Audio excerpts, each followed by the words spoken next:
اعوذ باللہ من الشیطان الرجیم، بسم اللہ الرحمن الرحیم۔ ابھی جس مقام پر میں کھڑا ہوں میرے پیچھے عمارت نظر آ رہی ہوگی۔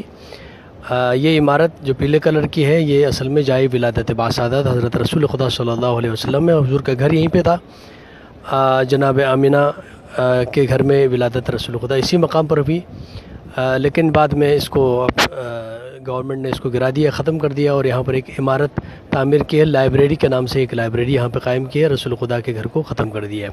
جس مقام پر میں کھڑا ہوں یہاں پر مکہ المکرمہ بنو ہاشم کا محلہ تھا۔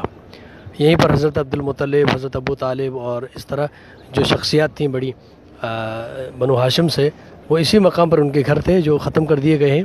اور آپ میرے دوسری جانب آپ دیکھ سکتے ہیں یہ مسجد الحرام جو ٹاور ہے اس کے نیچے اس جانب جو ہے یہ مسجد الحرام ہے، اس کے اندر خانہ کعبہ ہے۔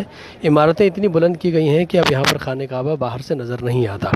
اس عمارت کے اندر جا کر کے خانہ کعبہ ہے اور اس خانہ کعبہ کے اور حضرت رسول خدا کے ولادت جہاں پہ ہوئی اس گھر میں درمیان میں تھوڑا زیادہ فاصلہ نہیں، تھوڑا سا فاصلہ ہے۔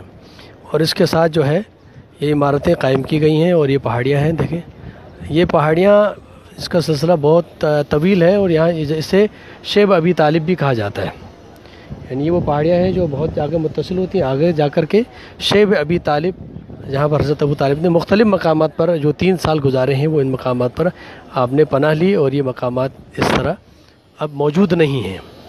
تو یہ مقام ایک بار دوبارہ دکھا رہا ہوں، یہ رسول خدا صلی اللہ علیہ وسلم کی جائے ولادت ہے۔ آپ تمام مومنین اس کی زیارت فرمائیں۔